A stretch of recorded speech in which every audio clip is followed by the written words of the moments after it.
Chair now recognizes Ms. Rodawagon. You're recognized for 5 minutes. Thank you, Chairman Westerman, Ranking Member Grijalva for holding today's hearing. Thank you to Chair Mallory for your testimony. On March 23rd, President Biden announced plans to expand the Pacific Remote Islands Marine National Monument by designating a new marine sanctuary. The president boasted as if this were a designation review that was ending rather than beginning. This action could devastate the economy of American Samoa, where 80% of all private sector jobs and exports are related to fishing and canning. This is very important to the overall health of my district, and with the committee's permission, I'd like to submit for the record a news article published just this morning outlining how Starkist Cannery employees have submitted a petition opposing the PIRA expansion.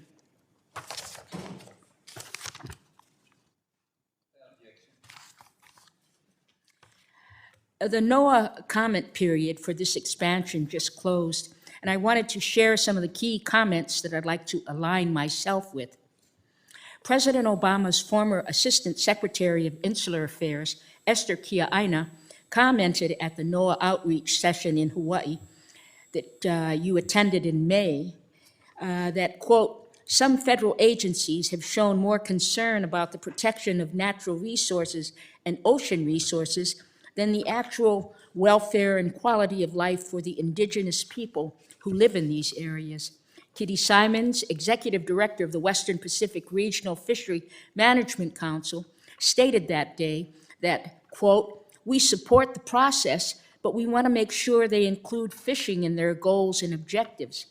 American Samoa Governor Maunga stated, quote, American Samoa is repeatedly left out of the conversation of what is best for our communities. We are disappointed that actions could cripple the economy of a U.S. territory would be taken without the consultation of its people.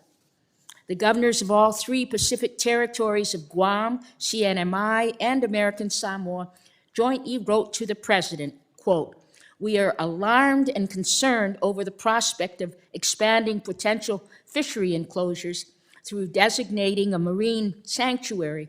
Further closures would be in direct conflict with the Biden administration's Indo-Pacific economic framework and run counter to the principles of equity and environmental justice. Number one, these are just a few of the comments that reiterate the same or similar points. So my question, Chair Mallory, is how does CEQ plan to address these key stakeholder concerns? Well, first of all, thank you so much for the question. The designation or the beginning of the designation process under the Marine Sanctuary process is one that the President sees as fitting into his overall conservation goals under the America the Beautiful framework.